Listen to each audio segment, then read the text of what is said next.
ಶೋಭಾಯಾತ್ರೆಗೆ ನಿಶ್ಚಲಾನಂದನಾಥ ಸ್ವಾಮೀಜಿಗಳು ಬಂದು ಅತಿಥಿಯಾಗಿ ಭಾಗವಹಿಸಿ, ಜೊತೆಗೆ ಪುಂಖಾನುಪುಂಖವಾಗಿ ಬರೀ ಗೋಳೆಯನ್ನೇ ಬಿಡುವಂತಹ ಚಕ್ರವರ್ತಿ ಸೂಲಿಬೆಲೆಯವರನ್ನ ಹೊಗಳಿ ಹಟ್ಟಕ್ಕೇರಿಸಿದಂದಿರ ಧರ್ಮ ಜಾತಿ ಸಂರಕ್ಷಣೆ ಎನ್ನುವಂತಹ ಮಾತುಗಳನ್ನ ನಿಶ್ಚಲಾನಂದನಾಥ ಸ್ವಾಮೀಜಿಯವರು ಕೂಡ ಮಾತಾಡಿರುವಂತದ್ದು ಒಂದು ಆಘಾತಕಾರಿ ಸಂಗತಿ ಅಂತ ಹೇಳ್ಬೋದು. ಅಂತ ಟಿಪ್ಪು ಸುಲ್ತಾನನ್ನ ಒಕ್ಕಲಿಗ ಸಮುದಾಯದವರು ಕೊಂದ್ರು ಅಂತ ಅನ್ನೋದಾಯ್ತು ಅಂತಂದ್ರೆ, ಹಂಗಾದ್ರೆ ಒಕ್ಕಲಿಗ ಸಮುದಾಯದವರು ಬ್ರಿಟಿಷರ ಪರವಾಗಿದ್ರ, ಬ್ರಿಟಿಷರ ಜೊತೆಗೆ ಸೇರ್ಕೊಂಡು ಟಿಪ್ಪು ಸುಲ್ತಾನನ್ನು ಕೊಲ್ಲುವಂತಹ ಮೀರ್ಸಾದ ಕೆಲಸವನ್ನ ಒಕ್ಕಲಿಗ ಸಮುದಾಯ ಮಾಡಿತ್ತ? ಇದೇ ಚಕ್ರವರ್ತಿ ಸೂಲಿಬೆಲೆ ವಿವೇಕಾನಂದ ಸ್ವಾಮಿ ಅವರನ್ನ ತನ್ನ ಐಕಾನ್ ಅಂತ ಹೇಳ್ತಾನೆ. ಇವತ್ತು ವಿವೇಕಾನಂದ ಸ್ವಾಮೀಜಿಯವರ ಒಂದು ಆಶಯಗಳಿಗೆ ತದ್ವಿರುದ್ಧವಾಗಿ ಸಮಾಜದಲ್ಲಿ ಒಂದು ಅಶಾಂತಿ ವಾತಾವರಣವನ್ನ ಮೂಡಿಸೋದಕ್ಕೋಸ್ಕರ ಒಂದು ಧರ್ಮವನ್ನ ಮತ್ತೊಂದು ಧರ್ಮದ ಮೇಲೆ ಎತ್ತು ಕಟ್ಟುವಂತ ಕೆಲಸವನ್ನ ಚಕ್ರವರ್ತಿ ಸೂಲಿಬೆಲೆ ಮಾಡ್ತಾ ಇದ್ದಾರೆ. ಇದೇ ತಿಂಗಳ 12ನೇ ತಾರೀಕು ಮಂಡ್ಯದಲ್ಲಿ ಒಂದು ಶೋಭಾಯಾತ್ರೆ ಅನ್ನುವಂತಹ ಕಾರ್ಯಕ್ರಮವನ್ನ ಆಯೋಜನೆ ಮಾಡಲಾಗಿದೆ. ಈ ಒಂದು ಕಾರ್ಯಕ್ರಮಕ್ಕೆ ಈ ಜಿಲ್ಲೆಯಲ್ಲಿ ಹಿಂದೆ ಹೆಚ್ಚುವರಿ ಜಿಲ್ಲಾಧಿಕಾರಿಯಾಗಿ ಕಾರ್ಯನಿರ್ವಹಿಸಿದಂತಹ ಎಡಿಸಿ ನಾಗರಾಜರವರು ಈಗ ಕೆಂಗೇರಿ ಮಠದ ಒಂದು ಪೀಠಾಧ್ಯಕ್ಷರಾಗಿರುವಂತಹ ನಿಶ್ಚಲಾನಂದನಾಥ ಸ್ವಾಮೀಜಿಗಳನ್ನ ಅತಿಥಿಗಳನ್ನಾಗಿ ಆಹ್ವಾನ ಮಾಡಲಾಗಿತ್ತು. ಸೊ ಈ ಶೋಭಾಯಾತ್ರೆ ಕಾರ್ಯಕ್ರಮವನ್ನ ಆಯೋಜನೆ ಮಾಡಿದಂಥವರು ಹಿಂದೆ ಮಂಡ್ಯ ಜಿಲ್ಲೆಯಲ್ಲಿ ಒಂದು ಗುರಿ ಮತ್ತು ನಂಜು ಅನ್ನುವಂಥ ವಿಷವನ್ನ ಹಚ್ಚಿ ಕೋಮುದಳ್ಳೂರಿಯನ್ನ ಒಂದು ಬೇಗೆಯಲ್ಲಿ ಮಂಡ್ಯ ಜಿಲ್ಲೆಯನ್ನು ಹತ್ತು ಉರಿಸಬೇಕು ಅನ್ನುವಂತಹ ಒಂದು ತಂತ್ರ ಹುನ್ನಾರವನ್ನ ಮಾಡದಂತವ್ರೇನೆ ಈ ಒಂದು ಶೋಭಾಯಾತ್ರೆಯ ಕಾರ್ಯಕ್ರಮವನ್ನ ಆಯೋಜನೆ ಮಾಡಿದಂಥವ್ರಾಗಿದ್ದಾರೆ. ಸೊ ಈ ಕಾರ್ಯಕ್ರಮಕ್ಕೆ ನಿಶ್ಚಲಾನಂದನಾಥ ಸ್ವಾಮೀಜಿಯವರನ್ನ ಅವರು ಆಹ್ವಾನಿಸಿದ ಸಂದರ್ಭದಲ್ಲಿ ಇಲ್ಲಿರುವಂತಹ ಹಲವು ಪ್ರಗತಿಪರರು ಕೂಡ ನಿಶ್ಚಲಾನಂದನಾಥರವರನ್ನ ಫೋನ್ ಮುಖಾಂತರ ಸಂಪರ್ಕ ಮಾಡಿ, ನೀವು ಪ್ರತಿ ಬಾರಿಯೂ ಕೂಡ ಬುದ್ಧ ಬಸವ ಅಂಬೇಡ್ಕರ್ ಅವರ ವಿಚಾರಧಾರೆಗಳ ಬಗ್ಗೆ ಮಾತಾಡಿದಿರಿ ಮತ್ತು ಆ ಒಂದು ವಿಚಾರಕ್ಕೆ ಸಂಬಂಧಪಟ್ಟಂತ ಕೆಲಸವನ್ನು ಕೂಡ ಜಿಲ್ಲೆನಲ್ಲಿ ಮಾಡಿದಿರಿ, ನಿಮ್ ಜೊತೆಗೆ ನಾವು ವೇದಿಕೆಯನ್ನು ಕೂಡ ಹಂಚಿಕೊಂಡಿದೀವಿ. ಆದ್ರೆ ಈ ಒಂದು ಕಾರ್ಯಕ್ರಮಕ್ಕೆ ನೀವು ಅತಿಥಿಗಳನ್ನಾಗಿ ಬರ್ತಿರುವಂತದ್ದು ನಮ್ಮಲ್ಲಿ ಗೊಂದಲವನ್ನ ಉಂಟು ಮಾಡಿದೆ ಅಂತ ಹೇಳಿ ಪ್ರಶ್ನೆ ಕೇಳಿದಂತ ಸಂದರ್ಭದಲ್ಲಿ, ಇಲ್ಲ, ಅದು ನನ್ನ ಕಣ್ತಪ್ಪಿಂದ ಆಗೋಗಿರುವಂತದ್ದು, ನಾನು ಆ ಕಾರ್ಯಕ್ರಮಕ್ಕೆ ಬರ್ತಾ ಇಲ್ಲ ಅನ್ನುವಂತಹ ಮಾತುಗಳನ್ನ ಫೋನ್ ಮುಖಾಂತರ ಅವರು ಮಾತಾಡಿದ್ರು. ಅದಾದ ನಂತರದಲ್ಲಿ ಜಿಲ್ಲೆಯ ಜನ ಖಂಡಿತವಾಗ್ಲೂ ಕೂಡ ಇಂಥ ಒಂದು ಕಾರ್ಯಕ್ರಮಕ್ಕೆ ನಿಶ್ಚಲಾನಂದನಾಥ ಸ್ವಾಮೀಜಿಗಳು ಬರೋದಿಲ್ಲ ಅನ್ನುವಂಥ ನಿರೀಕ್ಷೆಯನ್ನೇ ನಾವೆಲ್ಲರೂ ಕೂಡ ಇಟ್ಕೊಂಡಿದ್ವಿ. ನಾವೆಲ್ಲರೂ ಕೂಡ ಇದನ್ನ ವಿರೋಧಿಸಿ ನಾವು ಒಂದು ಖಂಡನ ಹೇಳಿಕೆಯನ್ನು ಕೂಡ ಕೊಟ್ಟಿದ್ವಿ. ಅದಾದ ನಂತರದಲ್ಲಿ ಅವರು ಈ ಒಂದು ಕಾರ್ಯಕ್ರಮಕ್ಕೆ ಭಾಗವಹಿಸುವುದಿಲ್ಲ ಅನ್ನುವಂತಹ ಮಾಹಿತಿ ಲಭ್ಯವಾದ ನಂತರದಲ್ಲಿ ಜನರಿಗೆ ಹೌದಪ್ಪ, ಅವರು ಏನು ಬುದ್ಧ ಬಸವ ಅಂಬೇಡ್ಕರ್ ಅವರು ಕುವೆಂಪುರವರ ವಿಚಾರಧಾರೆಗಳನ್ನ ಮಾತಾಡ್ತಾ ಇದ್ರು, ಅದಕ್ಕೆ ಬದ್ಧವಾಗಿರ್ತಾರೆ, ಖಂಡಿತವಾಗ್ಲೂ ಕಾರ್ಯಕ್ರಮಕ್ಕೆ ಬರೋದಿಲ್ಲ ಅನ್ನುವಂತಹ ಒಂದು ವಿಶ್ವಾಸವೇ ಅವರ ನಮ್ಮ ಜಿಲ್ಲೆಯ ಜನರಲ್ಲಿ ತುಂಬಿತ್ತು. ಆದರೆ ದುರಂತ ಏನಪ್ಪಾ ಅಂತಂದ್ರೆ, 12ನೇ ತಾರೀಕು ನಡೆದಂತಹ ಈ ಒಂದು ಶೋಭಾಯಾತ್ರೆಗೆ ನಿಶ್ಚಲಾನಂದನಾಥ ಸ್ವಾಮೀಜಿಗಳು ಬಂದು ಅತಿಥಿಯಾಗಿ ಭಾಗವಹಿಸಿ, ಜೊತೆಗೆ ಪುಂಖಾನುಪುಂಖವಾಗಿ ಬರೀ ಗೋಳೆಯನ್ನೇ ಬಿಡುವಂತಹ ಚಕ್ರವರ್ತಿ ಸೂಲಿಬೆಲೆಯವರನ್ನ ಹೊಗಳಿ ಹಟ್ಟಕ್ಕೇರಿಸಿದಂದಿರ ಧರ್ಮ ಜಾತಿ ಸಂರಕ್ಷಣೆ ಎನ್ನುವಂತಹ ಮಾತುಗಳನ್ನ ನಿಶ್ಚಲಾನಂದನಾಥ ಸ್ವಾಮೀಜಿಯವರು ಕೂಡ ಮಾತಾಡಿರುವಂತದ್ದು ಒಂದು ಆಘಾತಕಾರಿ ಸಂಗತಿ ಅಂತಾನೆ ಹೇಳ್ಬೋದು.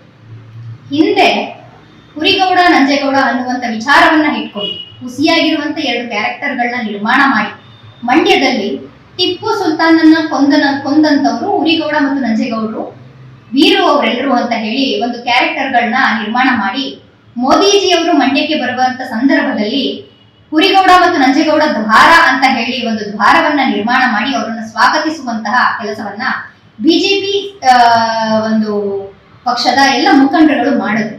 ಆ ಸಂದರ್ಭದಲ್ಲಿ ಮಂಡ್ಯ ಜಿಲ್ಲೆಯಲ್ಲಿದ್ದಂತಹ ಪ್ರತಿಯೊಬ್ಬ ಪ್ರಗತಿಪರ ಸಂಘಟನೆಗಳು ಮತ್ತು ಇಲ್ಲಿರುವಂತಹ ವೈಚಾರಿಕರು ಮತ್ತು ದಾರ್ಶನಿಕರು, ಸಾಹಿತಿಗಳು ಎಲ್ಲರೂ ಸೇರಿ ಈ ವಿಚಾರವನ್ನ ಖಂಡಿಸಿದ್ರು ಮತ್ತು ವಿರೋಧಿಸಿದ್ರು. ಯಾಕೆ ಅಂತಂದ್ರೆ, ಹುರಿಗೌಡ ನಂಜೇಗೌಡ ಅನ್ನುವಂತ ಈ 2 ಕ್ಯಾರೆಕ್ಟರ್ಗಳು ಕೂಡ ಟಿಪ್ಪು ಸುಲ್ತಾನ್ ಅವಧಿಯಲ್ಲಿ ಎಲ್ಲೂ ಕೂಡ ಪ್ರಸ್ತಾಪವೇ ಆಗಿಲ್ಲ. ಜೊತೆಗೆ ಒಕ್ಕಲಿಗ ಸಮುದಾಯ ಟಿಪ್ಪು ಸುಲ್ತಾನನ್ನ ಕೊಲ್ತು ಅನ್ನುವಂತಹ ಈ ಒಂದು ಬಿಂಬಿತವಾಗಿರುವಂತಹ ವಿಚಾರ ಏನಿದೆ, ಇದು ನಿಜವಾಗ್ಲೂ ಕೂಡ ಖಂಡಿಸಬೇಕಾಗಿರುವಂತದ್ದು. ಯಾಕೆ ಅಂತಂದ್ರೆ, ಟಿಪ್ಪು ಸುಲ್ತಾನ್ ಒಬ್ಬ ಯೋಧ. ನಿಜವಾಗ್ಲೂ ಹಂಗ್ ಹೇಳ್ಬೇಕಂತಂದ್ರೆ ಬ್ರಿಟಿಷರ ವಿರುದ್ಧ ಒಂದು ಗಟ್ಟಿತನದ ಹೋರಾಟವನ್ನ ಮಾಡಿ ತನ್ನ ಮಕ್ಕಳನ್ನೇ ಬ್ರಿಟಿಷರಿಗೆ ಒತ್ತೆಯಾಳುಗಳನ್ನಾಗಿಟ್ಟು ಈ ದೇಶಕ್ಕೆ ಸ್ವಾತಂತ್ರ್ಯ ತಂದುಕೊಡೋದ್ರಲ್ಲಿ ಒಂದು ಟಿಪ್ಪು ಸುಲ್ತಾನ್ ಹುಲಿ ಅಂತಾನೆ ಒಂದು ಹೆಸರುವಾಸಿಯಾಗಿರುವಂತಹ ಟಿಪ್ಪು ಸುಲ್ತಾನನ್ನ ಒಕ್ಕಲಿಗ ಸಮುದಾಯದವರು ಕೊಂದ್ರು ಅಂತ ಅನ್ನೋದಾಯ್ತು ಅಂತಂದ್ರೆ, ಹಂಗಾದ್ರೆ ಒಕ್ಕಲಿಗ ಸಮುದಾಯದವರು ಬ್ರಿಟಿಷರ ಪರವಾಗಿದ್ರ, ಬ್ರಿಟಿಷರ ಜೊತೆಗೆ ಸೇರ್ಕೊಂಡು ಟಿಪ್ಪು ಸುಲ್ತಾನನ್ನು ಕೊಲ್ಲುವಂತಹ ಮೀರ್ಸಾದ ಕೆಲಸವನ್ನ ಒಕ್ಕಲಿಗ ಸಮುದಾಯ ಮಾಡಿತ್ತ? ಯಾವ ರೀತಿಯಾಗಿ ಒಕ್ಕಲಿಗ ಸಮುದಾಯವನ್ನ ಇವರು ಬಿಂಬಿಸ್ಲಿಕ್ಕೆ ಹೊರಟಿದ್ದಾರೆ ಅನ್ನುವಂತಹ ಒಂದು ತೀವ್ರತರವಾದಂತಹ ಆಕ್ರೋಶ ಮತ್ತು ಖಂಡನೆ ವ್ಯಾಪಕವಾದಂತಹ ಸಂದರ್ಭದಲ್ಲಿ ಕೂಡ ಆಗ ಮಾಜಿ ಮುಖ್ಯಮಂತ್ರಿಗಳಾಗಿದ್ದಂತ ಎಚ್ ಡಿ ಕುಮಾರಸ್ವಾಮಿ ಅವರು ಕೂಡ ಇದು ಸುಳ್ಳು, ಈ ಹುರಿಗೌಡ ನಂಜೇಗೌಡ ಅನ್ನುವಂತ ಕ್ಯಾರೆಕ್ಟರ್ಗಳೇ ಇರಲಿಲ್ಲ, ಇದನ್ನ ಬಿಜೆಪಿ ಪಕ್ಷ ಊಹಾಪೋಹಗಳ ಮುಖಾಂತರ ಇದನ್ನ ಸೃಷ್ಟಿ ಮಾಡಿದೆ ಅಂತ ಹೇಳಿ ಒಂದು ಖಂಡನ ಹೇಳಿಕೆಯನ್ನ ಅವರು ಕೂಡ ಕೊಟ್ಟರು. ಅಷ್ಟು ಮಾತ್ರ ಅಲ್ಲ, ಒಂದು ಒಕ್ಕಲಿಗ ಸಂಘದ ಅಧ್ಯಕ್ಷರಾಗಿರುವಂತವರು ಕೂಡ ಆ ಸಂದರ್ಭದಲ್ಲಿ ಇದನ್ನ ವಿರೋಧಿಸಿ ಅವರು ಕೂಡ ಒಂದು ಹೇಳಿಕೆಯನ್ನ ಕೊಟ್ಟರು. ಈ ಎಲ್ಲ ಬೆಳವಣಿಗೆಗಳು ನಡೀತಿರುವಂತಹ ಸಂದರ್ಭದಲ್ಲಿ ಆದಿಚುಂಚನಗಿರಿ ಮಠದ ಪೀಠಾಧ್ಯಕ್ಷರಾಗಿರುವಂತಹ ಡಾಕ್ಟರ್ ಶ್ರೀ ನಿರ್ಮಲಾನಂದನಾಥ ಸ್ವಾಮೀಜಿಗಳು ಕೂಡ ಈ ಬಿಜೆಪಿ ಮುಖಂಡರುಗಳನ್ನ ಕರೆಸಿ ಇತಿಹಾಸವನ್ನ ಕರೆಕ್ಟ್ ಆಗಿ ತಿಳ್ಕೊಂಡಿರೋರು ಮಾತ್ರನೇ ಇತಿಹಾಸವನ್ನ ಸೃಷ್ಟಿಸಕ್ಕೆ ಸಾಧ್ಯ ಆಗುವಂತದ್ದು. ಹೀಗೆ ಊಹಾಪೋಹವಾಗಿ ಸೃಷ್ಟಿ ಮಾಡಿರುವಂತ ಕ್ಯಾರೆಕ್ಟರ್ಗಳನ್ನ ಕಥೆಗಳನ್ನ ನಾವ್ ಯಾರು ಕೂಡ ಇತಿಹಾಸ ಅಂತ ಹೇಳಿ ನಂಬಲಿಕ್ಕೆ ಸಾಧ್ಯ ಆಗೋದಿಲ್ಲ. ಹಂಗಾಗಿ ಇಂತಹ ಒಂದು ವಿಚಾರಗಳನ್ನ ಕೈ ಬಿಡಬೇಕು, ಇದನ್ನ ಇಲ್ಲಿ ನಿಲ್ಲಿಸಬೇಕು. ಇಂತಹ ಊಹಾಪೋಹ ವಿಚಾರಗಳನ್ನ ಯಾವುದೇ ಕಾರಣಕ್ಕೂ ಹಬ್ಬಿಸಬಾರದು ಅಂತ ಹೇಳಿ ವಾರ್ನಿಂಗ್ ಮಾಡಿದಂತ ಸಂದರ್ಭದಲ್ಲಿ ಅಲ್ಲಿಗೆ ಹುರಿಗೌಡ ಮತ್ತು ನಂಜೇಗೌಡ ಅನ್ನುವಂಥ ಟಾಪಿಕ್ ಅಂತ್ಯ ಆಯಿತು. ಮಂಡ್ಯದ ಜನ ಎಲ್ಲ ಸೇರ್ಕೊಂಡು ಈ ಹುರಿಗೌಡ ನಂಜೇಗೌಡ ಅನ್ನುವಂಥ ಟಾಪಿಕ್ಗೆ ಒಂದು ತಿಥಿ ಮಾಡಿದ್ರು ಅಂತಾನೆ ಹೇಳ್ಬೋದು.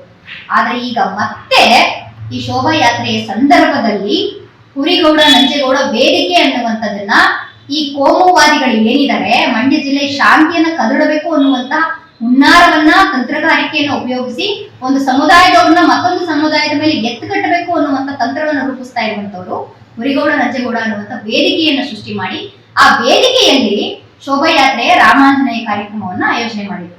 ಆ ವೇದಿಕೆಗೆ ದುರಂತ ಏನಪ್ಪಾ ಅಂತಂದ್ರೆ ಅದೇ ವೇದಿಕೆಯ ಮೇಲೆ ನಿಶ್ಚಲಾನಂದನಾಥ ಸ್ವಾಮೀಜಿಗಳು ಕೂತು ಭಾಷಣವನ್ನ ಮಾಡಿರುವಂತದ್ದು ದುರಂತದ ಸಂಗತಿ.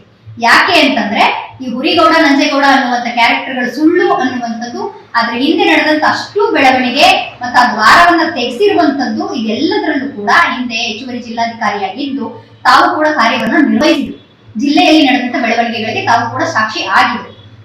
ಅದಾದ ನಂತರದಲ್ಲಿ ಮಂಡ್ಯದ ಕೆರಗೋಡು ಗ್ರಾಮದಲ್ಲಿ ಒಂದೇ ಗ್ರಾಮದ ಜನರು ಅಣ್ಣ ತಮ್ಮಂದಿರಂತೆ ವಾಸ ಮಾಡ್ತಿದ್ದಂತಹ ಜನರನ್ನ ರಾಷ್ಟ್ರಧ್ವಜವ ಅಥವಾ RSS ಧ್ವಜವ ಅಂತ ಹೇಳಿ ಒಬ್ಬರನ್ನೊಬ್ಬರನ್ನ ಮುಖಾಮುಖಿಯಾಗಿ ನಿಲ್ಲಿಸಿ ಇಲ್ಲಿ RSS ಧ್ವಜಕ್ಕಿಂತಲೂ ಮಿಗಿಲಾಗಿ ರಾಷ್ಟ್ರಧ್ವಜ ಇಲ್ಲ, ಇಲ್ಲಿ ನಮ್ಮದೇ ಶ್ರೇಷ್ಠ ಅಂತ ಹೇಳಿ ನಮ್ಮ ದೇಶದ ರಾಷ್ಟ್ರೀಯ ಧ್ವಜವನ್ನ ಕೆಳಗಡೆ ಇಳಿಸುವಂತ ಕೆಲಸಕ್ಕೆ ಕೈ ಹಾಕಿದ್ರು. ಆ ಸಂದರ್ಭದಲ್ಲಿ ಅಲ್ಲಿ ದೊಡ್ಡ ಗಲಭೆ ಉಂಟಾಯಿತು, 144 ಸೆಕ್ಷನ್ ಜಾರಿ ಆಯಿತು. ಆದರೂ ಕೂಡ ಮಂಡ್ಯದ ಪ್ರಜ್ಞಾವಂತರು, ನಾಗರಿಕರು, ಇಲ್ಲಿರುವಂತಹ ಪ್ರಗತಿಪರರು ಈ ವಿಚಾರವನ್ನ ಬಹಳ ಬುದ್ಧಿವಂತಿಕೆಯಿಂದ ಹ್ಯಾಂಡಲ್ ಮಾಡಿದ್ರು. ಜಿಲ್ಲಾಡಳಿತವೂ ಕೂಡ ಬಹಳ ಬುದ್ಧಿವಂತಿಕೆಯಿಂದ ಇದನ್ನ ಹ್ಯಾಂಡಲ್ ಮಾಡಿತು. ಆ ಸಂದರ್ಭದಲ್ಲಿ ಖಂಡಿತವಾಗ್ಲೂ ನಾವು ರಾಷ್ಟ್ರಧ್ವಜವನ್ನ ಆರಿಸಿಯೇ ಸಿದ್ಧ ಅಂತ ಹೇಳಿ ನಮ್ಮ ಭಾರತ ಮಾತೆಗೆ ಗೌರವ ಕೊಡೋದಾಯ್ತು ಅಂತಂದ್ರೆ ಅದು ರಾಷ್ಟ್ರೀಯ ಧ್ವಜದ ಮುಖಾಂತರ ಅಂತ ಹೇಳಿ ರಾಷ್ಟ್ರಧ್ವಜವನ್ನ ಆರಿಸೋದ್ರ ಮುಖಾಂತರ ಇವರ ಹುನ್ನಾರಕ್ಕೆ ಒಂದು ಸೋಲಾಗುವ ರೀತಿಯಲ್ಲಿ ಇಲ್ಲಿರುವಂತ ಎಲ್ಲರೂ ಕೂಡ ಒಂದು ತೆರಿಗೆಯನ್ನ ಕೊಟ್ಟರು. ಆ ಒಂದು ಪ್ರಕರಣಕ್ಕೂ ಕೂಡ ಹೆಚ್ಚುವರಿ ಜಿಲ್ಲಾಧಿಕಾರಿಯಾಗಿ ಕೆಲಸ ಮಾಡಿದಂತಹ ಆಗಿನ ADC ನಾಗರಾಜ್ರವರು ಮತ್ತು ಈಗಿನ ನಿಶ್ಚಲಾನಂದನಾಥ ಸ್ವಾಮೀಜಿರವರು ಕೂಡ ಸಾಕ್ಷಿಯಾಗಿದ್ರು ಅಂತಾನೆ ಹೇಳ್ಬೋದು.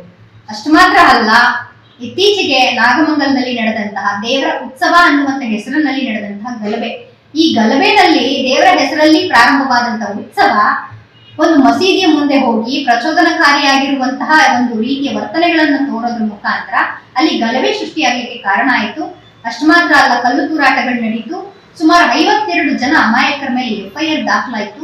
ಮತ್ತೆ ಹಲವಾರು ಅಲ್ಪಸಂಖ್ಯಾತರ ಅಂಗಡಿಗಳಿಗೆ ಬೆಂಕಿ ಬಿದ್ದು ಅದೆಲ್ಲ ಸುಟ್ಟು ಬೂದಿಯಾಯಿತು ಮತ್ತು ಸಾರ್ವಜನಿಕರ ಆಸ್ತಿ ಪಾಸ್ತಿಗಳು ಕೂಡ ನಷ್ಟ ಆಯಿತು.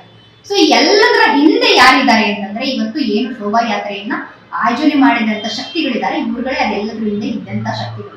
ಸೊ ಇದೆಲ್ಲವೂ ಕೂಡ ನಿಶ್ಚಲಾನಂದನಾಥ ಸ್ವಾಮೀಜಿರವರಿಗೆ ಗೊತ್ತಿದ್ದಂತ ವಿಚಾರ, ಗೊತ್ತಿಲ್ಲದೆ ಇರುವಂತ ವಿಚಾರಗಳಲ್ಲ. ಈಗ ಟಾಪಿಕ್ ಬರೋದಾಯ್ತು ಅಂತಂದ್ರೆ ಇದಿಷ್ಟೆಲ್ಲ ವಿಚಾರಗಳು ಗೊತ್ತಿದ್ದಾಗಿಯೂ ಕೂಡ ಈಗ ಮತ್ತೆ ಪ್ರಾರಂಭ ಮಾಡಿರುವಂತಹ ತಿಥಿ ಮಾಡಲಾಗಿದ್ದಂತಹ ಹುರಿಗೌಡ ನಂಜೇಗೌಡ ಅನ್ನುವಂತಹ ವೇದಿಕೆಯನ್ನ ಸೃಷ್ಟಿ ಮಾಡಿರುವಂತದ್ದು, ಆ ಒಂದು ವೇದಿಕೆಯ ಮೇಲೆ ಹೋಗಿ ಇವರು ಭಾಷಣ ಮಾಡಿರುವಂತದ್ದು ಎಷ್ಟರ ಮಟ್ಟಿಗೆ ಸರಿ? ನಿಶ್ಚಲಾನಂದನಾಥ ಸ್ವಾಮಿಗಳು ಇದಕ್ಕೆ ಉತ್ತರವನ್ನ ಕೊಡಬೇಕು. ಅಷ್ಟು ಮಾತ್ರ ಅಲ್ಲ, ಇವತ್ತು ಚಕ್ರವರ್ತಿ ಸೂಲಿಬೆಲೆ ಅವರನ್ನ ರಾಷ್ಟ್ರ ನಾಯಕ, ಅವರು ವಾಗ್ಮಿಗಳು ಅಂತ ತಾವೆಲ್ಲ ಬಹಳ ಹೊಗಳಿದಿರಿ ನಿಶ್ಚಲಾನಂದನಾಥ ಸ್ವಾಮೀಜಿಗಳೇ. ನಿಮ್ಗೆ ಗೊತ್ತಿರಬಹುದು, ಚಕ್ರವರ್ತಿ ಸೂಲಿಬೆಲೆ ಅನ್ನುವಂತ ಈ ವ್ಯಕ್ತಿ ಏನಿದ್ದಾನೆ ಬುಲೆಟ್ ಟ್ರೈನ್ ತರದಲ್ಲೇ ಬರೀ ಸುಳ್ಳುಗಳನ್ನ ಪುಂಖವಾಗಿ ಸೋಷಿಯಲ್ ಮೀಡಿಯಾಗಳಲ್ಲಿ ಹರಡುತ್ತಾ ಇವತ್ತು ಯುವ ಜನತೆಯನ್ನ ದುಃಖ ತಪ್ಪಿಸುತ್ತಿರುವಂತಹ ವ್ಯಕ್ತಿಯಾಗಿ ಈತ ಮುನ್ನೆಲೆಗೆ ಬರ್ತಾನೆ. ಅಷ್ಟು ಮಾತ್ರ ಅಲ್ಲ, ಈತನ ಒಂದು ಪ್ರಚೋದನಾಕಾರಿಯಾಗಿರುವಂತಹ ಭಾಷಣಗಳಿಂದಾಗಿ ಹಲವು ಕಡೆ ಗಲಭೆಗಳು ಉಂಟಾಗಿದೆ, ಗಲಾಟೆ ಉಂಟಾಗಿದೆ. ಹಲವು ಯುವ ಜನತೆ ಅಮಾಯಕರುಗಳು ಈ ಗಲಾಟೆಗಳಲ್ಲಿ ಭಾಗವಹಿಸಿ FIR ಹಾಕಿಸ್ಕೊಂಡು ಜೈಲು ಪಾಲಾಗ್ತಾ ಇದ್ದಾರೆ. ಇದು ಯಾವುದು ನಿಮಗೆ ಗೊತ್ತಿಲ್ಲದೆ ಇರುವಂತಹ ವಿಚಾರಗಳಲ್ಲ. ಆದ್ರೂ ಕೂಡ ನೀವು ಅವರನ್ನ ರಾಷ್ಟ್ರ ನಾಯಕರುಗಳು, ವಾಗ್ಮಿಗಳು ಅಂತ ಹೊಗಳ್ತಾ ಇದ್ದೀರಿ ಅಂತಂದ್ರೆ ನಿಮ್ಮ ನಡೆ ಏನು? ನೀವು ಯಾವ ರೀತಿಯಾಗಿರುವಂತ ಗೊಂದಲದ ವಾತಾವರಣ ಇಲ್ಲಿ ಸೃಷ್ಟಿ ಮಾಡ್ತಾ ಇದ್ದೀರಿ ಅನ್ನೋದಕ್ಕೆ ನಮ್ಗೆ ಉತ್ತರ ಬೇಕಿದೆ. ಯಾಕೆ ಅಂತಂದ್ರೆ ಹಿಂದೆ ನಮ್ಮ ಜಿಲ್ಲೆಯಲ್ಲಿ ಕುವೆಂಪುರವರ ಒಂದು ಸರ್ವ ಜನಾಂಗದ ಶಾಂತಿಯ ತೋಟ, ಅದಕ್ಕೆ ನಾವು ಬದ್ಧವಾಗಿರ್ಬೇಕು, 100 ಮತಗಳನ್ನೆಲ್ಲ ಆಚೆಗೆ ಅಂತ ಹೇಳಿರುವಂತಹ ಕುವೆಂಪುರವರ ಆಲೋಚನೆ ಏನಿದೆ ಅದೆಲ್ಲವನ್ನು ಮಾಡಿಕೊಂಡು ಜಾತ್ಯತೀತವಾಗಿ ಜಾತಿ ಧರ್ಮಗಳನ್ನ ಮೀರಿ ನಾವೆಲ್ಲರೂ ಕೂಡ ಸಮಾಜದ ಕಡೆಗೆ ಸಾಗಬೇಕು ಅಂತ ಹೇಳಿ ನೀವು ಭಾಷಣವನ್ನ ಮಾಡಿದ್ದೀರಿ. ಬುದ್ಧ ಮತ್ತು ಬಸವಣ್ಣ, ಅಂಬೇಡ್ಕರ್ ಅವರ ವಿಚಾರಧಾರೆಗಳಿಗೆ ನಾವು ಬದ್ಧವಾಗಿರ್ಬೇಕು ಅಂತ ಹೇಳಿದಿರಿ. ಅಷ್ಟು ಮಾತ್ರ ಅಲ್ಲ, ಸ್ವಾಮಿ ವಿವೇಕಾನಂದರವರ ವಿಚಾರಗಳಲ್ಲಿ ನಾನು ಬಹಳ ಆಸಕ್ತಿ ಇರುವಂತವ್ರು, ನಾನು ಅದನ್ನೆಲ್ಲ ಕಲ್ತಿದ್ದೀನಿ. ವಿವೇಕಾನಂದರವರು ಈ ಒಂದು ದೇಶಕ್ಕೆ ಮಹಾನ್ ಕೊಡುಗೆಯನ್ನ ಕೊಟ್ಟಿದ್ದಾರೆ, ಅವ್ರ ವಿಚಾರಧಾರೆಗಳು ಬಹಳ ಅದ್ಭುತವಾಗಿರುವಂತದ್ದು ಅನ್ನೋದನ್ನ ನೀವು ಹೇಳಿದಿರಿ. ಆದರೆ ಇದೇ ಚಕ್ರವರ್ತಿ ಸೂಲಿಬೆಲೆ ವಿವೇಕಾನಂದ ಸ್ವಾಮಿ ಅವರನ್ನ ತನ್ನ ಐಕಾನ್ ಅಂತ ಹೇಳ್ತಾನೆ. ಇವತ್ತು ವಿವೇಕಾನಂದ ಸ್ವಾಮೀಜಿಯವರ ಒಂದು ಆಶಯಗಳಿಗೆ ತದ್ವಿರುದ್ಧವಾಗಿ ಸಮಾಜದಲ್ಲಿ ಒಂದು ಅಶಾಂತಿ ವಾತಾವರಣವನ್ನ ಮೂಡಿಸೋದಕ್ಕೋಸ್ಕರ ಒಂದು ಧರ್ಮವನ್ನ ಮತ್ತೊಂದು ಧರ್ಮದ ಮೇಲೆ ಎತ್ತು ಕಟ್ಟುವಂತ ಕೆಲಸವನ್ನ ಚಕ್ರವರ್ತಿ ಸೂಲಿಬೆಲೆ ಮಾಡ್ತಾ ಇದ್ದಾರೆ.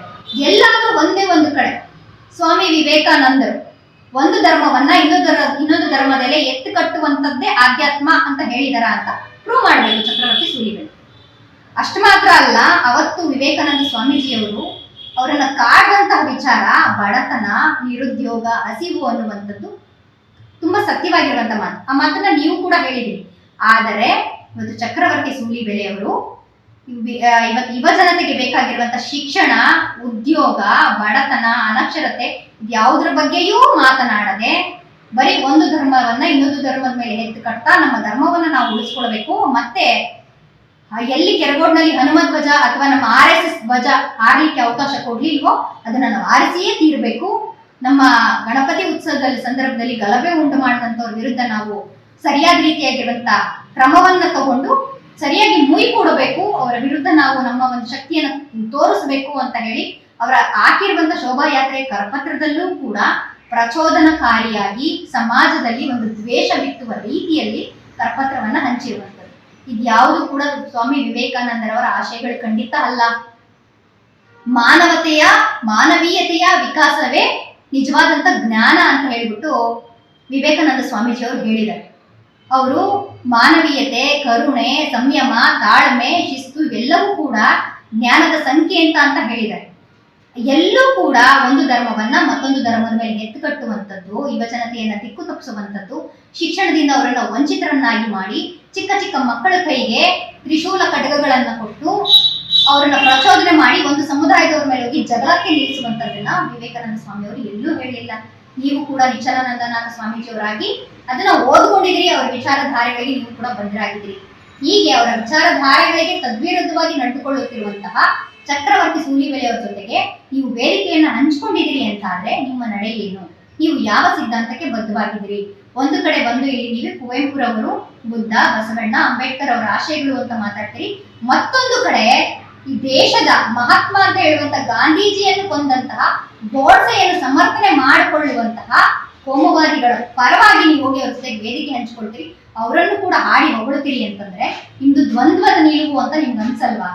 ಯಾಕೆ ಅಂತಂದ್ರೆ ಪ್ರಗತಿಪರರಾಗಿರುವಂತ ನಾವುಗಳು ಕೂಡ ನಿಮ್ಮ ಜೊತೆಯಲ್ಲಿ ವೇದಿಕೆಯನ್ನು ಹಂಚಿಕೊಂಡಿದೀವಿ, ನಿಮ್ಮ ಭಾಷಣಗಳಿಗೆ ನಾವು ಕೂಡ ಮರಳಾಗಿದ್ದೀವಿ. ನೀವು ಖಂಡಿತವಾಗ್ಲೂ ಕೂಡ ಬುದ್ಧ, ಬಸವ, ಅಂಬೇಡ್ಕರ್ ಅವರು, ಕುವೆಂಪುರವರ ಆದರ್ಶಗಳಿಗೆ ಬದ್ಧವಾಗಿ ಸಮಾಜದಲ್ಲಿ ಏನೋ ಕೆಲಸ ಮಾಡ್ತೀರಿ ಎನ್ನುವಂತ ನಿರೀಕ್ಷೆಯನ್ನು ನಾವು ಇಟ್ಕೊಂಡಿದ್ವಿ. ಅಷ್ಟು ಮಾತ್ರ ಅಲ್ಲ, ನೀವು ಅಧಿಕಾರದಿಂದ ಕೆಳಗಡೆ ಇಳಿದು ಸ್ವಾಮೀಜಿಗಳಾಗಿ ದೀಕ್ಷೆ ತಗೊಂಡಂತ ಸಂದರ್ಭದಲ್ಲಿ ಮನಸ್ಸಿಗೆ ಸ್ವಲ್ಪ ಬೇಸರ ಆದ್ರೂ ಕೂಡ ನಾಳೆ ನೀವು ಆ ಮಠದ ಪೀಠಾಧ್ಯಕ್ಷರಾಗಿ ಮತ್ತೊಬ್ಬ ಪಂಡಿತಾರಾಧ್ಯ ಆಗಬಹುದು, ಮತ್ತೊಬ್ಬ ವಿವೇಕಾನಂದ ಆಗಬಹುದು. ಒಂದು ಜಾತಿಗೆ ಸೀಮಿತ ಆಗೋದಿಲ್ಲ, ಜಾತ್ಯತೀತವಾಗಿ ನೀವು ಅದನ್ನ ಆಲೋಚನೆ ಮಾಡಬಹುದು. ಒಂದು ಸರ್ವಜನಾಂಗದ ಶಾಂತಿ ತೋಟವನ್ನು ನಿರ್ಮಾಣ ಮಾಡಲಿಕ್ಕೆ ನೀವು ತಿಳಿ ಹೇಳಬಹುದು ಅನ್ನುವಂತಹ ಹಲವು ನಿರೀಕ್ಷೆಗಳನ್ನ ನಾವೆಲ್ಲರೂ ಕೂಡ ಹೊತ್ಕೊಂಡಿದ್ವಿ. ಆದ್ರೆ ಇವತ್ತು ಆ ನಿರೀಕ್ಷೆಗಳೆಲ್ಲವನ್ನು ಕೂಡ ನೀವು ಸುಳ್ಳು ಮಾಡಿದಿರಿ. ಇಲ್ಲಿ ರಾಮಾಂಜನೇಯ ಕಾರ್ಯಕ್ರಮ ಆಗಿದ್ದೇ ಆಯ್ತು ಅಂತಂದ್ರೆ ಇಲ್ಲಿ ರಾಮನ ಆದರ್ಶಗಳ ಬಗ್ಗೆ ಚರ್ಚೆ ಆಗ್ಬೇಕಾಗಿತ್ತು, ಶಾಂತಿ ಸೌಹಾರ್ದತೆಯ ಬಗ್ಗೆ ಚರ್ಚೆ ಆಗ್ಬೇಕಾಗಿತ್ತು. ಆದ್ರೆ ಇದೇ ವೇದಿಕೆಯಲ್ಲಿ ನಿಂತ್ಕೊಂಡು ಚಕ್ರವರ್ತಿ ಸೂಲಿಬೆಲೆ ಹೇಳುವಂತದ್ದೇನು, ಮತ್ತೆ ನಾವು ರಾಷ್ಟ್ರಧ್ವಜದ ಬದಲಿಗೆ ನಾವು RSS ಧ್ವಜವನ್ನ ಹಾರಿಸಬೇಕು, ನಮ್ಮ ಒಂದು ಒಂದು ಏನು ಪ್ರತಿಕಾರವನ್ನ ನಾವು ತೀರಿಸ್ಕೊಳ್ಬೇಕು. ಇವತ್ತು ಸಾಮೂಹಿಕ ಅತ್ಯಾಚಾರಗಳು ಜಾಸ್ತಿ ಆಗ್ತಿದ್ದಾವೆ. ಒಂದು ಸಮುದಾಯವನ್ನ ನಾವು ಟಾರ್ಗೆಟ್ ಮಾಡ್ಕೊಂಡು ಅವ್ರು ಬುದ್ಧಿ ಕಲಿಸಲಿಲ್ಲ ಅಂತಂದ್ರೆ ಮನೆ ಮನೆಗೆ ನುಗ್ಗಿ ಅತ್ಯಾಚಾರಗಳನ್ನ ಮಾಡ್ತಾರೆ ಅನ್ನುವಂತ ಹೇಳಿಕೆಗಳನ್ನ ಚಕ್ರವರ್ತಿ ಸೂಲಿಬೆಲೆ ಕೊಡ್ತಾರೆ ಅಂತಂದ್ರೆ ಚಕ್ರವರ್ತಿ ಸೂಲಿಬೆಲೆಗೆ ಹೇಳ್ಬೇಕಾದ ವಿಚಾರ, ಹೌದು ಇವತ್ತು ಸಾಮೂಹಿಕ ಅತ್ಯಾಚಾರಗಳ ಸಂಖ್ಯೆ ಜಾಸ್ತಿ ಆಗ್ತಿದ್ದಾರೆ. ಅತ್ಯಾಚಾರಿಗಳಿಗೆ ಧರ್ಮ ಇಲ್ಲ, ಅವರು ಅತ್ಯಾಚಾರಿಗಳು ಮಾತ್ರ. ಅತ್ಯಾಚಾರಿಗಳು ಯಾವುದೇ ಧರ್ಮವನ್ನ ಇಟ್ಕೊಂಡು ಅತ್ಯಾಚಾರಗಳನ್ನ ಮಾಡಲ್ಲ, ಅವರು ಅತ್ಯಾಚಾರ ಮಾಡ್ಬೇಕು ಅನ್ನೋ ಉದ್ದೇಶ ಇಟ್ಕೊಂಡು ಮಾತ್ರ ಮಾಡ್ತಾರೆ. ಇವತ್ತು ಸಾಮೂಹಿಕ ಅತ್ಯಾಚಾರಗಳ ಸಂಖ್ಯೆ ಜಾಸ್ತಿ ಆಗ್ತಿದೆ, ಅದನ್ನ ಕಡಿಮೆ ಮಾಡೋದಕ್ಕೋಸ್ಕರ ನಾವು ಒಂದು ಸಮುದಾಯದವರಿಗೆ ಬುದ್ಧಿ ಕಲಿಸಬೇಕು ಅಂತ ಹೇಳ್ತಿರುವಂತ ಚಕ್ರವರ್ತಿ ಸೂಲಿಬೆಲೆ, ಮಿಸ್ಟರ್ ಚಕ್ರವರ್ತಿ ಸೂಲಿಬೆಲೆ, ನೀವು ಉತ್ತರ ಕೊಡಬೇಕು. ಸಾಮೂಹಿಕ ಅತ್ಯಾಚಾರಿಗಳನ್ನ ಸನ್ನಡತೆಯ ಆಧಾರದ ಮೇಲೆ ಬಿಡುಗಡೆ ಮಾಡಿದವ್ರು ಯಾರು? ಅವರ ತುರಾಯಿ ಹಾಕೊಂಡು ತಮ್ಮ ಪಕ್ಷಕ್ಕೆ ಅವರನ್ನ ಸೇರ್ಪಡೆ ಮಾಡ್ಲಿಕ್ಕೆ ನೀವು ವೆಲ್ಕಮ್ ಮಾಡ್ಕೊಂಡಂತವ್ರು ಯಾರು? ಅದಕ್ಕೆ ಉತ್ತರ ಕೊಡಬೇಕು ಚಕ್ರವರ್ತಿ ಸೂಲಿಬೆಲೆ. ಅಷ್ಟು ಮಾತ್ರ ಅಲ್ಲ, ಇವತ್ತು ಇದೇ ಒಂದು ಶೋಭಾಯಾತ್ರೆ ವೇದಿಕೆಯನ್ನ ನೀವು ಸಿದ್ಧಪಡಿಸ್ಕೊಂಡು ಇಲ್ಲಿ ಬಂದು ರಾಮನ ಅಥವಾ ಆಂಜನೇಯನ ಭಕ್ತಿ ವಿಚಾರಗಳನ್ನು ನೀವು ಹರಡಬೇಕಿತ್ತು. ಅದನ್ನ ಬಿಟ್ಟು ಬಿಜೆಪಿಯನ್ನ ಓಲೈಕೆ ಮಾಡುವಂತಹ ರೀತಿಯಲ್ಲಿ ದಲಿತ ಕಮ್ಯುನಿಟಿಯವರನ್ನ ಅಥವಾ ಒಕ್ಕಲಿಗ ಸಮುದಾಯದವ್ರನ್ನ ಅದರ್ಸ್ ಅನ್ನ ಎಲ್ಲರನ್ನೂ ಕೂಡ ಸೆಳೆಕೊಂಡು ನೀವು ಬಿಜೆಪಿಯನ್ನ ಗೆಲ್ಲಿಸಬೇಕು ಅನ್ನುವಂತಹ ರಾಜಕಾರಣವನ್ನ ದೇವರ ವಿಚಾರದಲ್ಲಿ ಇಟ್ಕೊಂಡು ಮಾಡ್ಲಿಕ್ಕೆ ಬರ್ತಿದ್ರಿ ಅಂತಂದ್ರೆ ನಿಮ್ಗೆ ನಾಚಿಕೆ ಆಗ್ಬೇಕು. ಇವತ್ತು ಅತಿ ಹೆಚ್ಚು ಅತ್ಯಾಚಾರಿಗಳು, ಭ್ರಷ್ಟರು, ದುಷ್ಟರು ಬಿಜೆಪಿ ಪಕ್ಷದಲ್ಲಿದ್ದಾರೆ. ಹಲವು ಪತ್ರಿಕೆಗಳು ಅದನ್ನ ಅಂಕಿ ಅಂಶದ ಪ್ರಕಾರ ದಾಖಲೆ ಸಮೇತ ಹೇಳಿದಾವೆ. ಇದಕ್ಕೆ ನೀವು ಉತ್ತರ ಕೊಡಬೇಕಲ್ಲ. ಚಕ್ರವರ್ತಿ ಸೂಲಿಬೆಲೆ ಅವರನ್ನ ನೀವು ಪ್ರಶ್ನೆ ಮಾಡ್ಬೇಕಿತ್ತಲ್ಲ. ಆದ್ರೆ ನೀವು ಅವರನ್ನ ಪ್ರಶ್ನೆ ಮಾಡೋದ್ರ ಬದಲಿಗೆ ಅವರ ಜೊತೆಗೆ ಹೋಗಿ ವೇದಿಕೆಯನ್ನ ಹಂಚ್ಕೊಂಡಿದ್ದೀರಿ. ನೀವು ದ್ವಂದ್ವವಾಗಿರುವಂತಹ ನಿಲುವನ್ನ ಹುಟ್ಟು ಹಾಕಿದಿರಿ ಮತ್ತು ಎಲ್ಲರ ಮನಸ್ಸಿನಲ್ಲೂ ಕೂಡ ಪ್ರಶ್ನೆಗಳು ಎದ್ದಿದ್ದಾವೆ. ನೀವ್ ಹಾಗಿದ್ರೆ ಕೋಮುವಾದಿಗಳ ಜೊತೆಗೆ ವೇದಿಕೆ ಹಂಚ್ಕೊಳ್ಳೋದಾಯ್ತು ಅಂತಂದ್ರೆ ಬುದ್ಧ, ಬಸವ, ಅಂಬೇಡ್ಕರ್, ಕುವೆಂಪುರವರ ವಿಚಾರಗಳನ್ನ ಮಾತಾಡ್ಲಿಕ್ಕೆ ನೈತಿಕತೆ ಇದೆಯಾ? ನೀವು ನಿಜವಾಗ್ಲೂ ಕೂಡ ಪಂಡಿತಾರಾಧ್ಯರ ತರ ಒಂದು ಆದಿಚುಂಚನಗಿರಿ ಮಠದ ನಿರ್ಮಲಾನಂದ ಸ್ವಾಮೀಜಿಗಳು ಏನಿದ್ರು, ಅವ್ರು ನೇರವಾಗಿ ಹೇಳಿದ್ರು, ಹುಸಿ ಕ್ಯಾರೆಕ್ಟರ್ಗಳನ್ನ ಸೃಷ್ಟಿ ಮಾಡಿ ನೀವು ಕಪೋಲ ಕಲ್ಪಿತ ಕ್ಯಾರೆಕ್ಟರ್ಗಳಿಗೆ ಜೀವ ತುಂಬಿ ಇಲ್ಲಿ ಜಿಲ್ಲೆಯ ಶಾಂತಿ ಸುವ್ಯವಸ್ಥೆಯನ್ನು ಹಾಳು ಮಾಡ್ಲಿಕ್ಕೆ ಬರಬೇಡಿ. ಇತಿಹಾಸವನ್ನ ಹರಿಯದವರು ಇತಿಹಾಸವನ್ನ ಸೃಷ್ಟಿ ಮಾಡ್ಲಿಕ್ಕೆ ಸಾಧ್ಯ ಇಲ್ಲ ಅನ್ನುವಂತ ವಾರ್ನಿಂಗ್ ನ ನಿರ್ಮಲಾನಂದನಾಥ ಸ್ವಾಮೀಜಿಗಳು ಕೊಟ್ಟರು. ಅವರ ತರಹದ ಒಂದು ನೇರ ದಿಟ್ಟವಾಗಿರುವಂತಹ ಒಂದು ನಡವಳಿಕೆಯನ್ನ ಮತ್ತು ನಡೆಯನ್ನ ನೀವು ನಿರೂಪಿಸಬೇಕಾಗಿದೆ. ಇವತ್ತು ನೀವು ಯಾವ ರೀತಿಯಾಗಿರುವಂತಹ ದ್ವಂದ್ವ ನಿಲುವಲ್ಲಿ ಇವತ್ತು ಸಮಾಜದಲ್ಲಿ ಒಂದು ಕಡೆ ಕುವೆಂಪುರವ್ರ ವಿಚಾರ ಮಾತಾಡ್ತೀರಿ, ಮತ್ತೊಂದು ಕಡೆ ಹೋಗಿ ಕೋಮುವಾದಿಗಳ ಜೊತೆ ವೇದಿಕೆ ಹಂಚ್ಕೊಳ್ತೀರಿ. ಈಗ ನಾಳೆ 18ನೇ ತಾರೀಕು ಮಂಡ್ಯ ಜಿಲ್ಲೆನಲ್ಲಿ ತಮಗೆ ಸನ್ಮಾನದ ಕಾರ್ಯಕ್ರಮವನ್ನ ಆಯೋಜನೆ ಮಾಡಿದ್ದಾರೆ. ಮಂಡ್ಯದಲ್ಲಿರುವಂತ ಎಲ್ಲ ಹಲವು ಪ್ರಗತಿಪರರು ಮತ್ತೆ ಕೆಲವು ಸಂಸ್ಥೆಯವರು ಸೇರ್ಕೊಂಡು ಒಂದು ಸನ್ಮಾನವನ್ನ ನಿಮಗೆ ಮಾಡಬೇಕು ಅನ್ನುವಂಥ ಉದ್ದೇಶದಿಂದ ಒಂದು ಕಾರ್ಯಕ್ರಮವನ್ನು ಆಯೋಜನೆ ಮಾಡಿದ್ದೀರಿ. ನೀವು ಸನ್ಮಾನ ತಗೊಳ್ಳಿಕ್ಕೆ ನೀವು ಖಂಡಿತ ಮಂಡ್ಯ ಜಿಲ್ಲೆಗೆ ಬರ್ತಾ ಇದ್ದೀರಿ, ಬರಬೇಕು. ಆದ್ರೆ ಅದೇ ಸಂದರ್ಭದಲ್ಲಿ ಈ ಎಲ್ಲ ಪ್ರಗತಿಪರ ಸಂಘಟನೆಯ ಮುಖಂಡರುಗಳ ಮತ್ತು ಇಲ್ಲಿರುವಂತಹ ಬುದ್ಧಿಜೀವಿಗಳ ಮತ್ತು ಕುವೆಂಪುರವರ ವಿಶ್ವಮಾನವ ಸಂದೇಶ ಏನಿದೆ, ಜಾತ್ಯತೀತವಾಗಿ ಬದುಕಬೇಕು ಅನ್ನುವಂತಹ ಆಶಯಗಳನ್ನ ಇಟ್ಕೊಂಡಿರುವಂತಹ ಮನಸ್ಸುಗಳ ಪ್ರಶ್ನೆ ನಾನು ಕೇಳ್ತಾ ಇದ್ದೀನಿ. ಅವರೆಲ್ಲರ ಒಂದು ಪ್ರಶ್ನೆಗಳನ್ನ ನಾನು ಮಾತಾಡ್ತಾ ಇದ್ದೀನಿ. ಸೊ ಇದು ನನ್ನ ಒಬ್ಬಳ ಪ್ರಶ್ನೆ ಅಲ್ಲ, ಮಂಡ್ಯ ಜಿಲ್ಲೆಯ ಜನತೆಯ ಪ್ರಶ್ನೆ. ನೀವು ಈ ಪ್ರಶ್ನೆಗಳಿಗೆ ಖಂಡಿತವಾಗ್ಲೂ ಉತ್ತರವನ್ನ ಕೊಡ್ಲೇಬೇಕು. ನೀವು ಒಂದು ಕಡೆ ಕುವೆಂಪುರವರ ಆದರ್ಶ, ಅಂಬೇಡ್ಕರ್ ಅವರ ಆದರ್ಶ, ಬುದ್ಧ ಬಸವಣ್ಣನವರ ಆದರ್ಶ, ವಿವೇಕಾನಂದರವರ ಒಂದು ಆಧ್ಯಾತ್ಮಿಕ ಅಂತ ಮಾತಾಡ್ತಾನೆ ಇವತ್ತು ವಿವೇಕಾನಂದನ ಅವರನ್ನ ಅವಮಾನಿಸ್ತಾ ಇರುವಂತವ್ರನ್ನ, ಹುಸಿ ವಿಚಾರಗಳನ್ನ, ವಿವೇಕಾನಂದ ಅವರು ಹೇಳಿರುವಂತ ವಿಚಾರಗಳನ್ನ ಬಿಟ್ಟು ಸುಳ್ಳು ಸುಳ್ಳು ವಿಚಾರಗಳನ್ನ ಸಮಾಜಕ್ಕೆ ಹರಡುತ್ತಾ ಯುವ ಜನತೆಯ ಒಂದು ತಲೆ ಒಳಗಡೆ ವಿಷ ಬೀಜವನ್ನ ಬಿತ್ತಿ ಹಾಳು ಮಾಡ್ತಾ, ಉದ್ಯೋಗದಿಂದ ಅವರನ್ನ ವಂಚಿತರನ್ನಾಗಿ ಮಾಡ್ತಾ, ಶಿಕ್ಷಣದಿಂದ ವಂಚಿತರನ್ನಾಗಿ ಮಾಡ್ತಾ, ಕೈಯಲ್ಲಿ ಕತ್ತಿ ಗುರಾಣಿ ಕೊಟ್ಟು ಮತ್ತೊಂದು ಸಮುದಾಯದವ್ರನ್ನ ಹೋಗಿ ನೀವು ಕೊಲೆ ಮಾಡಿ ಅತ್ಯಾಚಾರ ಮಾಡಿ ಅಂತ ಹೇಳಿ ಪ್ರಚೋದನಕಾರಿಯಾಗಿ ಭಾಷಣಗಳನ್ನ ಮಾಡಿ ಇವತ್ತು ಯುವ ಜನತೆ ಜೈಲು ಪಾಲಾಗಬೇಕು ಆಗೋ ರೀತಿಯಲ್ಲಿ ಮಾಡ್ತಿರುವಂತವ್ರ ಜೊತೆಗೆ ಹೋಗಿ ನೀವು ವೇದಿಕೆ ಹಂಚ್ಕೊಳ್ತೀರಿ ಅಂತಂದ್ರೆ ನಿಮ್ಮ ನಿಲುವೇನು? ಇದೆಲ್ಲದಕ್ಕೂ ಕೂಡ ನೀವು ಸರಿಯಾಗಿರುವಂತಹ ಉತ್ತರವನ್ನ ಖಂಡಿತವಾಗ್ಲೂ ಕೊಡ್ಲೇಬೇಕು. ಇದು ಇಡೀ ಮಂಡ್ಯ ಜಿಲ್ಲೆಯ ಜನತೆಯ ಪರವಾಗಿ ನಾನು ಕೇಳುತ್ತಿರುವಂತ ಪ್ರಶ್ನೆ. ನೀವು 18ನೇ ತಾರೀಕು ಬಂದಂತ ಸಂದರ್ಭದಲ್ಲಿ ಇದಕ್ಕೆ ಸ್ಪಷ್ಟೀಕರಣವನ್ನ ಖಂಡಿತ ಕೊಡಬೇಕು. ಇದಕ್ಕೆ ಸ್ಪಷ್ಟೀಕರಣವನ್ನ ಕೊಡದಿರಾ ನೀವು ಮತ್ತೆ ಇಂಥ ಕೋಮುವಾದಿಗಳ ಜೊತೆಗೆ ವೇದಿಕೆಯನ್ನ ಹಂಚ್ಕೊಳ್ತೀರಿ, ಮತ್ತೆ ಅವರಿಗೆ ನೀವು ಬೆಂಬಲವನ್ನ ಕೊಡ್ತೀರಿ, ಅವರ ಯಾತ್ರೆಗಳಿಗೆ ನೀವು ಬೆಂಬಲವನ್ನ ಕೊಡ್ತೀರಿ, ಅವ್ರು ಮಾಡ್ತಿರುವಂತ ಕಾರ್ಯಗಳನ್ನ ಶ್ಲಾಘಿಸ್ತೀರಿ, ಹೊಗಳ್ತೀರಿ ಅನ್ನೋದಾಯ್ತು ಅಂತಂದ್ರೆ ಮುಂದಿನ ದಿನ ಖಂಡಿತವಾಗ್ಲೂ ನಿಮ್ಮನ್ನು ಕೂಡ ಮಂಡ್ಯ ಜಿಲ್ಲೆಯ ಪ್ರಗತಿಪರರು, ಅದರಲ್ಲೂ ಕುವೆಂಪು ಮತ್ತು ಬುದ್ಧ ಬಸವನ ಆಶಯಗಳನ್ನು, ಅಂಬೇಡ್ಕರ್ ಅವರ ನಿಜವಾದ ವಿಚಾರಧಾರೆಗಳನ್ನು ಮೈಗೂಡಿಸ್ಕೊಂಡಿರುವಂತವರು ನಿಮ್ಮ ಮೇಲಿಟ್ಟಿರುವಂತಹ ಅಭಿಮಾನವನ್ನ ತೆಗೆದು ಬಿಸಾಕಿ ನಿಮ್ಮನ್ನು ಕೂಡ ವಿರೋಧಿಸುವಂತ ಪರಿಸ್ಥಿತಿಯನ್ನ ದಯವಿಟ್ಟು ನೀವು ನಿರ್ಮಾಣ ಮಾಡದಿರಾ ಈ ಎಲ್ಲದಕ್ಕೂ ಕೂಡ ಒಂದು ಅಂತ್ಯವನ್ನ ಹಾಡಬೇಕು, ಸರಿಯಾಗಿರುವಂತ ಸ್ಪಷ್ಟನೆಯನ್ನ ಕೊಡಬೇಕು ಅಂತ ಹೇಳಿ ನಾನು ಈ ಮುಖಾಂತರ ಆಗ್ರಹಿಸ್ತಾ ಇದ್ದೀನಿ. ಮತ್ತಷ್ಟು ವಿಶೇಷ ವಿಡಿಯೋಗಳನ್ನು ನೋಡಲು ಮತ್ತು ಹೊಸ ವಿಡಿಯೋಗಳ ಬಗ್ಗೆ ತಿಳಿಯಲು ಈ ದಿನ .com ಯೂಟ್ಯೂಬ್ ಚಾನೆಲ್ ಸಬ್ಸ್ಕ್ರೈಬ್ ಮಾಡಿ ಮತ್ತು ಬೆಲ್ ಐಕಾನ್ ಕ್ಲಿಕ್ ಮಾಡಿ.